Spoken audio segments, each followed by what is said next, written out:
All right. Hey, everyone. Welcome to the Ultra High Net Worth Clients Podcast. I'm your host, Chris Broadhead.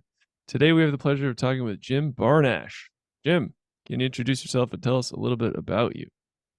Hi, Chris. Thanks for having me on today. I am a longtime veteran of the financial industry.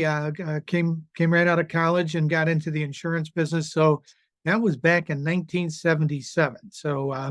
I know I don't look that old, but I am. I started out on the insurance side. Eventually, figured out that whole life insurance wasn't the answer to everybody's financial questions. Took the certified financial planner courses, and then launched a financial planning practice, and then started teaching the CFP program for first the College for Financial Planning, and then my alma mater, DePaul University. And then got recruited into Lincoln Financial Advisors and ran a region there for them for 11 years, and spent some time then with Ameriprise and then Edelman Financial. And my daughter started to give us grandchildren, and the grandchildren didn't know who Papa was. Got off the road back in 2016 and set up an individual practice that is kind of a nice practice. It's very much geared to working with people that I like. And if that isn't the dream, then I don't know what is. Yes, Yeah. it's been very nice to be able to be in a position to select the people that I work with. So it is a pleasure, and makes the days go by very quickly. Mhm. Yeah. Awesome. That seems to be a through line for the majority of our very successful guests. They're like, I just work with people that I like working with. And I'm like, I think that might be your secret to success here. So Jim, I think you're onto something. Well, Chris, when you first start out in this business, it's tough, right? The old line back when I started out was you take anybody that was breathing that had a checkbook, and it was pretty much true. And you had a lot of people that you were servicing that just weren't nice people. They Yeah. were, cranky, or they weren't a good match. So I like working with people that understand that they need help and are willing to take advice and implement. So I get to know them and their families. They get to know me and my family, and so it's more of I don't know. It's like working with a neighbor or something rather than Hmm. working with a stranger who you just dread when the phone rings and it's their number. Do you have any specific methodologies or strategies for determining if you think a client will be a good fit with you, if you'll like working with them? So most of the people that I attract, I do through workshops, and Mhm.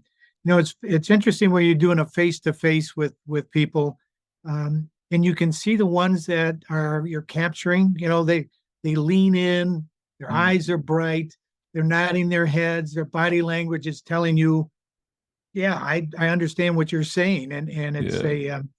it's a message that's ringing to them. And then we do a first interview, right? So I tell them this is your chance to get to know me and whether you want to work with me or not. Hmm. Because I tell them, once we start working together, you're stuck with me. I'm not going to let you go. And then it's my chance too to find out. I want to know what their issues are, because there are some people that have things that I can't fix. And if I can't fix it for you or I can't help you with it, I'm not going to take your money. So we'll just pass on that. I'll try and help them find somebody. And then, if they're willing to talk about family and feelings and stuff, I know I've got a good connection with them, because that's what I do. I mean, everybody knows what goes on in my household, right? So we're telling stories about the grandkids, and so the next one up will be their Halloween adventures from last night. Everybody's going to hear about those as the kids fought through the snow and the wind and brought home surprisingly large buckets of candy. Wow. It was worth the effort. Yes. Yeah. The haul was good. Well, that's awesome. So I want to take a step back and really dig into your origin story here, Jim. So you said you started in insurance and then you realized that there was more More needs, more. more solutions than just whole life insurance. So Yeah, yeah. So I wanna understand what got you interested in the finance field to start. You know, why'd you choose insurance and then stay with finance? so I wish I could tell you that I had a big plan, and I didn't. So I was going through college. My dad had passed away while I was still in high school. So I was trying to support my mom, and so I had a very nice paying job working at a furniture company. It was paying me a nickel below union wages to load trucks and then go out on deliveries and do things of that nature. And the girl I was dating at the time had her sister had boyfriend had a friend who was in the insurance business, and so we went out to March Madness, and he was telling me how women like guys in suits and ties and cotton jeans and wearing gloves. Um, so I thought I'd give it a try, and found out that um, I really enjoyed helping people, and I had a knack for taking complex subject matter and breaking it down into um, stories and language that people understood.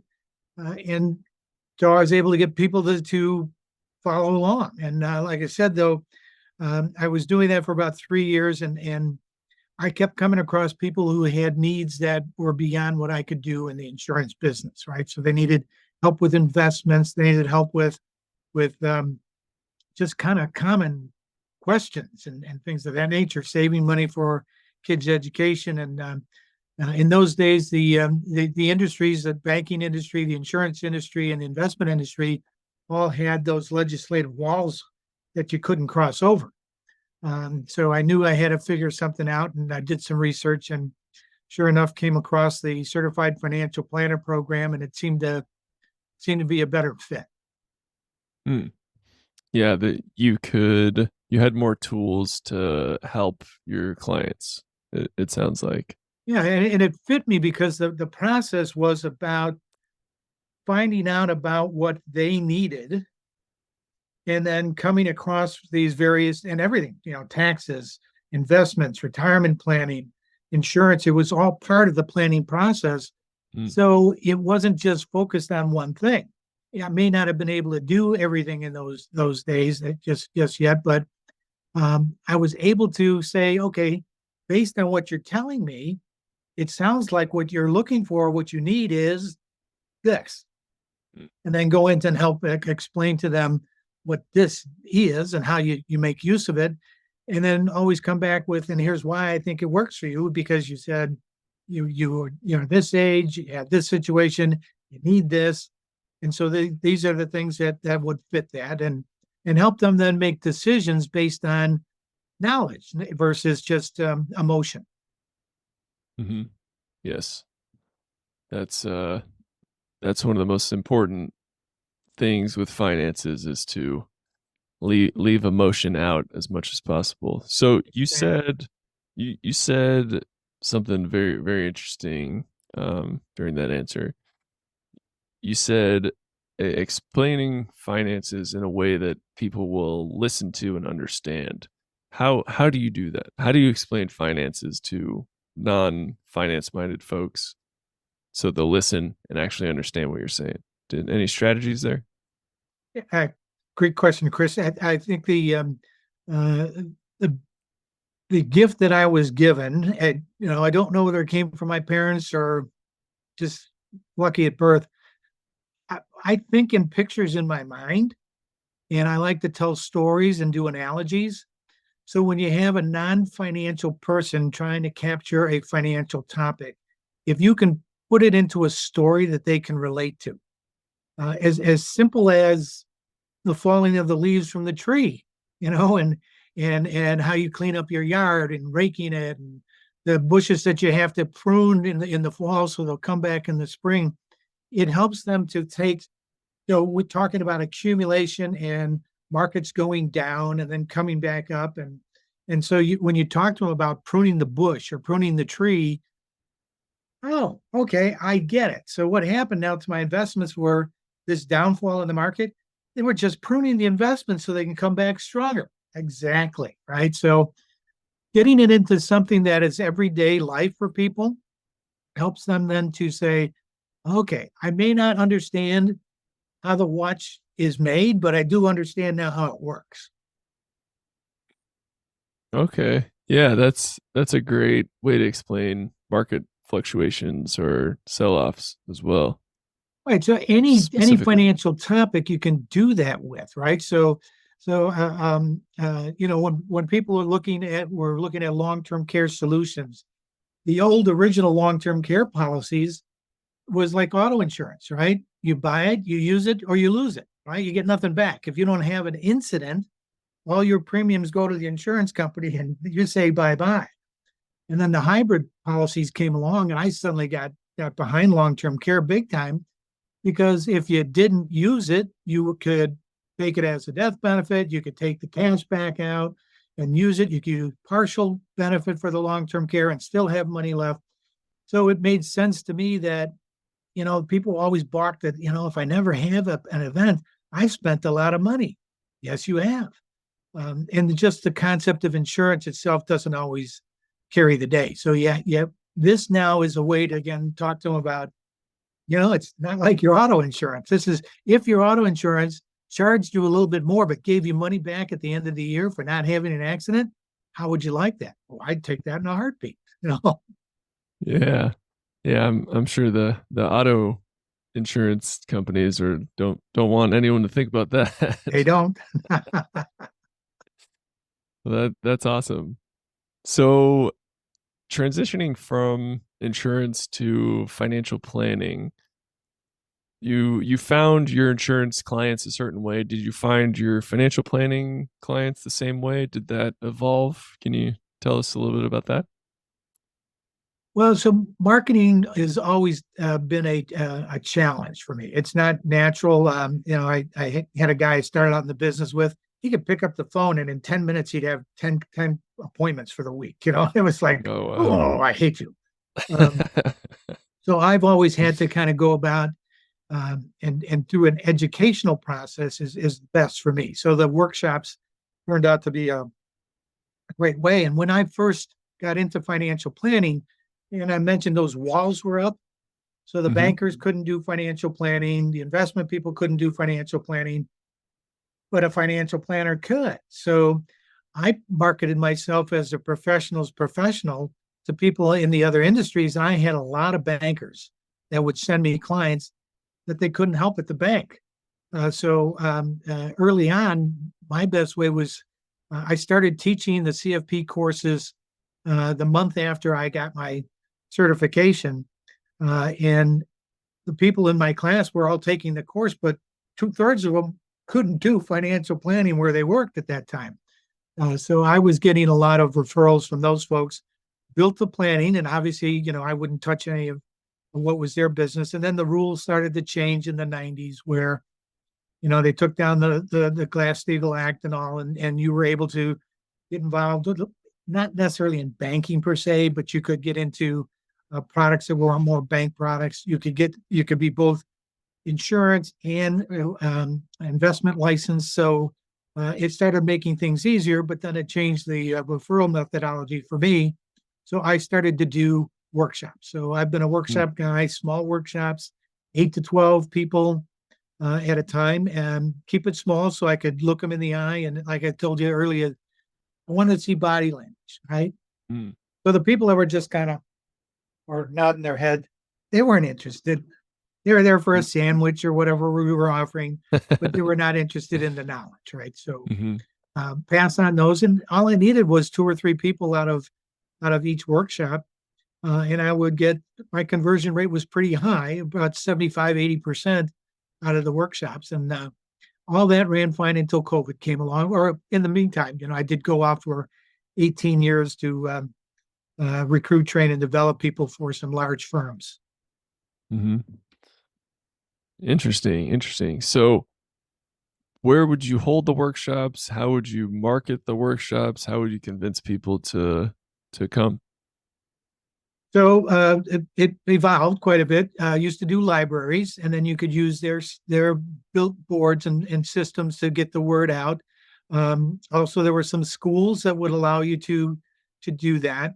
Um, and then early on, you would do mass mailings, right? So the Mm. internet was Al Gore hadn't invented the internet yet, so um, when he did, it was obviously as things grew, you started to use social media, but you would get things out through direct mailings, um, things of that nature. So it was always a way to entice people. Occasionally, we would do some. We would hold them. I would get in touch with a company, and if I got in there to do their employee benefit work, I would do the workshops right at their facility for employees. So it was really good because I could talk to them about the benefits that we had put in, health insurance, the 401k, and then talk to them about other needs, right? So as a parent, you're going to need some life insurance, make sure that your kids and your family is good and your house is taken care of if something happens to you, and talk about starting education programs and things of that nature. So I used to call it nesting. I would like to get into those firms and nest, and didn't need a lot of clients then because the client was the company, and then you got all the employees that come along and do financial planning for the executives. Then Mhm. Mm. Awesome. So on the mailer or the billboard, would it say like free meal if you join the workshop? Like what was the carrot didn't have there? to offer meals in the early days either. Yeah. People would come for the knowledge. There were a lot of people that, especially the library programs, had a lot of credibility because they assumed, which was right, that the library checked you out, made Mhm. sure that you had credentials, and when coming in to just pitch a sales thing. And my workshops have never been about sales; they're Mm. always about knowledge. And so, uh, the last several years since they changed the tax code, tax planning is the big topic. Mm. Nobody wants financial planning anymore, right? Because they get that from their accountant, their lawyer. They get it on the app on their phone, right? So Yeah. nobody needs financial planning. But if I mention tax planning, oh, yeah, I could use that. Well, tax planning is just one part of financial planning. So once I'm gathering information, I'm getting enough stuff that I can once we do a tax plan, I can say, your investments aren't in line with what you want to do with your tax plan. Or, the other component that you have here is you seem to be lacking some risk coverage, so life insurance or disability or long-term care. And so what we've done now is I have one, not even employee, it's a partner. It's my wife. She runs the tax prep practice. I do the tax planning, and then I'm doing the financial planning, the investments, and the insurance side. So keeping it small and tight, but able to offer our clients a lot of different services. And I think that's a big key these days. I Mm. just read an article by Michael Kitces earlier today that the future of financial planning is services. I'm the future. That's that's awesome. So many follow-up questions.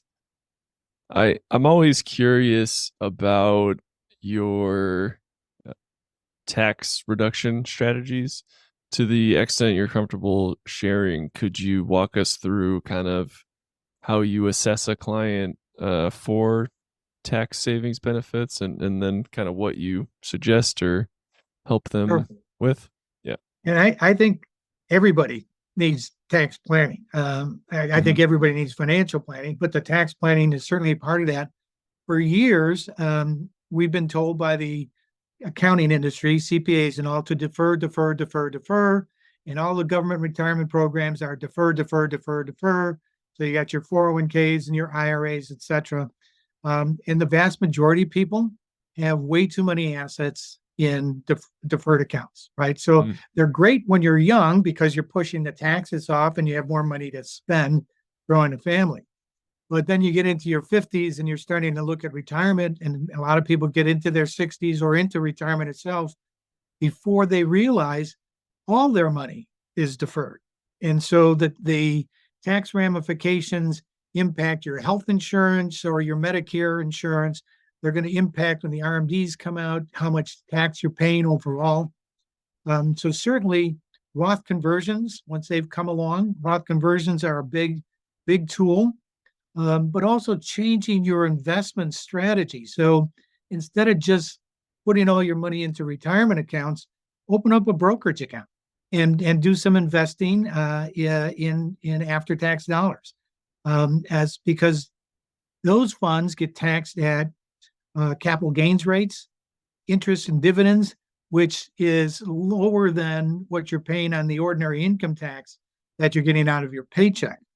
Additionally, it's the type of investments that you're using in the right situation. So it's got to have a need beyond just the tax components, but cash value life insurance. It's a great way to do a surrogate Roth, if you will, because that money goes in after tax but grows tax deferred, and you access that through loans, which aren't taxable. So as long as the policy is in place on the day you die, you can pull out a lot of money and not pay any taxes on that. So, those type of strategies. So you want to have three buckets. You want to have your after-tax non-qualified, your qualified bucket, which is your 401ks and your IRAs and your 403bs, et cetera. And then your tax-free money, your Roth, your cash value life insurance, certain municipal bonds can work in that area too. And if you've got those three buckets, they don't have to be equal, but if you've got enough that when you need to, you can pull from bucket 1 or 3 instead of bucket 2, you're controlling the tax levers now, not the IRS, right? And that's where you want to be. So if I can control what tax bracket I'm going to be in because I know where I can pull money from, it solves problems on health insurance if you retire early and you're not ready for Medicare. It resolves Medicare premium issues. It resolves RMD issues. And it just gifting issues, all kinds of elements come into play. So looking at a combination, where they're at, what they need, what tool that they can use. And for a lot of people, we use multiple tools to help them reduce their taxes. Mm. Oh, awesome. That's that all sounds like very smart strategies. It's Um, fun. It's yeah. it's fun. They tell you when you're doing a jigsaw puzzle, right? That you start out by looking at the picture on the front of the box. So what I do is I help create the picture on the front of the box. Mm, And then if people are willing to do it, then we'll help them implement the strategies, or they can take them and do them on their own. mhm. I don't like it when they take it to an advisor who's not knowledgeable about those tax benefits, because they want to sell something that they like to sell, and it's not necessarily, because if you do it right, you're going to get paid. So just do it Mhm. right, and if you do all the strategies properly, you get paid. There are no complaints. Amen. And I love your puzzle story analogy. That's another great way of explaining it. So Except if you're working with a person that's never done a puzzle, and they yeah, look at you like, "What?" have you met someone who's never done a puzzle? There was one guy that I met that looked at me and he looked across the table and says, "I don't understand what you're saying, Jim. I'd never done a puzzle." Oh wow. Okay. Must have had a very, very interesting childhood. Awesome. So you mentioned that you work closely with your wife. Um, that's definitely something on my radar. Me and my wife are actually moving to Barcelona in 2024, and Wow. she's quitting her job and just kind of reassess what she wants to do with her life. So that's on my radar. I'm like, oh, maybe I can, pull her into my business to some capacity. How did you and your wife kind of come to work together, and any advice on how to keep keep good with each other there? Uh, so I met my wife. We worked together.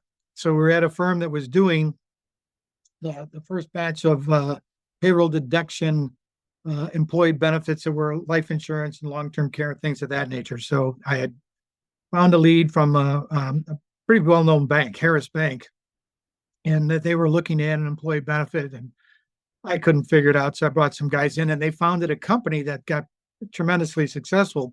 She was the operations manager, and I led a sales team that went out and implemented these strategies. And people couldn't believe that we were getting married because in our meetings, we fought. She's very detailed. I'm big picture. She Yeah. wanted to know what the detail was. I said, don't worry about it. We're going to get it done. So we got married, and uh, she stayed working for the company. I went off on my own for a number of years. And long story short, she was working for a law firm doing their tech stuff, and the law firm closed up. And uh, I was interested in adding a tax portion to our business, but I'm not a detailed person, so I did not want to be doing the tax preparation, which is all implementation, and it's got to be perfect, right? It's got to be detailed. So I asked her, and at first she went, "No," and then she said, "You remember how we used to work together?" I said, "I'll leave you alone." So it's worked out very well. So I brought her in. So she does the behind the scenes, and I do all of the face to face stuff with the people. So I meet them, get their information and data. I go back and deliver the taxes to them, so I can point out gaps in their program. So she loves it. She gets to stay in the office here and do the implementation. I'll answer questions. She loves detail, and so it's really kind of finding those roles, and making sure that you don't use husband and wife as a reason to get something done in the business. You have to treat them like a partner. So Mhm. um, she's a partner. We just redid the business, and it's in her name, and she runs all of that. And I'm just her boy Friday that goes out and delivers. That's great. Well, that's amazing that you've realized your differences made you attract, and it also makes you exceptional business partners as well. That's beautiful. And we still have our Congratulations to fights, that. but there's gentler. Yeah. Hey, you're not gonna keep passion without some fights every now and again. And it's okay to disagree. I mean, back in the days when I was running regions, and I had other CEOs we were talking. We fought a lot, right? So that's your passion. When you have passion about your business, and Mhm. there's you're passionate about your thought, about your direction. Shame on you if you don't fight for it, right? So Mhm. Mhm. she gets that, and I give her space now to. One thing that hopefully, Chris, you've either got now or your wife will help you get is she taught me. We were married about 10 years. She taught me that these things were for more than holding my glasses on. So listening, not trying to resolve every problem. Sometimes it's just I can do this with my clients too. Just Yeah. listen, right? You Yeah. just listen, and you don't try to fix everything. Mhm. It's amazing how many problems are fixed just by listening. It's truly remarkable. And when someone can tell that you're listening, sometimes that just fix you don't have to say anything. Oh, exactly. I do well with women that are either divorced or widowed, because of that. Mm. I just they'll talk, and I'll listen, and they go, "You're a great listener," and I go, "It's all due to my wife." You can thank her on the way out. That's right. That's great. So, do you, in your practice and your team members, do you serve a specific type of client? You mentioned, it's currently someone you like working with, but are there any other specifics? Well, they have to have an issue that I can help them with, Mhm. but I have 30 somethings that are raising families to 70 plus that are you know, widowed or divorced, and just trying to make sure that they get along in life, and anywhere in between. So some of them are rank and file workers and others are CEOs of or C-suite executives. Um, it really, I've always heard, when I worked with the marketing gurus and all, was, you got to have a niche, you got to have a target audience. And I imagine that for a lot of people that works. Um, I just like people that, have issues and recognize that they have issues, and, if they're going to come for advice, that they're going to listen and take the guidance. At the end of the day, Chris, I let them, that's their decisions. It's their life. If they don't want to do something, that's okay. I'm just going to steer them down the path and say, this is the one that's the yellow brick road for you. But if you don't want to do it, that's okay. I'm going to get paid for my time, and we'll move on. Mm, awesome, awesome. And I understand at some point you went off on your own. You left Equitable and you went off to start your own business. Can you Yeah. talk So about when I first out, the guy that recruited me in was with what was then the Equitable. I have no idea what they are anymore, because it's changed so many times. A French company bought them, and somebody bought them. Um, and so I've always had that, where I want to do things kind of my way. Uh, Mhm. I'm willing to take advice and guidance. Um, but at the end of the day, if I'm going to offer something, I want it to be Jim Barnash's offering. So I did that, and then when I was teaching the CFP courses, I got recruited into Lincoln Financial Advisors to help recruit, train, and develop their insurance agents into financial planners. And as my daughter likes to say, I made enough mistakes that they gave me a whole region to run, uh, 13 states, and uh, I did that, and then went from there to Ameriprise. Um, Bad timing there. I joined them in 2007, and we all know 2008, 2009 was not a good time for big companies that had stockholders. Um, and then ended up with Edelman Financial, doing the training. Um, the grandkids coming along was the impetus to kind of get off of a paycheck and get back into just running my own firm again. And I've been very happy with that. Uh, Lost weight, uh, Hey. um, healthier than I was, and no more planes and no more hotels and no more rental cars. And we went to Disney last year with the grandkids, and it's the first time I've been on a plane since 2016. So, Wow. it was really a break to change the mold. And this is happy now, because in the past it was the leverage. I was training 100, 150 people a year to go out and do great financial planning for people. But I never got to experience the results, right? I could see what their numbers were and what they were doing, but once they moved off from being under my wing, there was no more gratitude coming from the fact of they're being successful, et cetera. So I didn't see the results. Now I see the results with my clients. I like those relationships. I like when they're telling me about how they were able to help, like, their family and their grandkids, and smiling to myself knowing I made a difference in their lives. Mhm. Yeah, that's beautiful. Yeah, awesome. Well, we are coming towards the end of our time. This has been great, Jim. I could ask you questions for the rest of the afternoon, but I will respect your time, let you spend time with your beautiful family. My final question for you, and it's an open-ended question. You can take it in any direction you like. It is, what are you working towards? Oh, the answer is happiness, Chris. Mm, Several years ago, when I was with Ameriprise, a fellow by the name of Doug Lennox, who used to be their top top guy running the firm, had set up a consulting firm, and it was all about behavioral finance. He was one of the beginners in that area, and he started with, you got to know your own values before you can go in and help other people.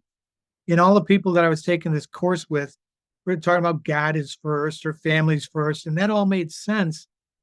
And as I thought about it, though, it was, you know, when I'm not happy, I'm not a good husband. I'm not a good dad. I'm not a good grandfather.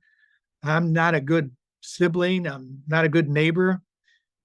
So I can't be a God fearing family man until I work on things that make me happy. Right. So, and that's my goal every day is happiness. Um, and I don't have it 365 days a year yet. So I'm still working on it. When things are bothering me, the rule is if I can't fix it within 48 hours, I got to let it go. And if something bad happens, it's the same thing. 48 hours, I can mourn over it. Then I got to grab my bootstraps and go and do something about it. And if I'm happy, then everybody around me is happy. And that's a good feeling. That's a good life. Mm. Great answer, Jim. Thank you for sharing that. Thank you. Fully identify with that. Well, we're Where going to where find out when you get to Barcelona. yeah, it in theory it's only a year, but we'll see. If we love it, we might stay. I hear it's a Where great place. Yeah, it's definitely more reasonably priced than Southern California as well. So, Jim, where can our audience find out more about you? Well, I've got a website, www.jabarnashassociates.com. That'll kind of go through all what we offer and details and give you a little bit more about me. Certainly can email me at jim@jabarnash, BARNASH.com, or give me a call, 847-894-2299. It's my cell phone, so you can always reach me. Awesome. We'll be sure to link all those in the show notes. Jim, thank you so much for taking the time to come on the program. Thanks, Chris. It was very enjoyable. I appreciate your hosting me today. Yeah, it was my pleasure. I supremely enjoyed getting to know you better. To all of our audience out there, thanks so much for tuning in. Keep on growing out there, everybody.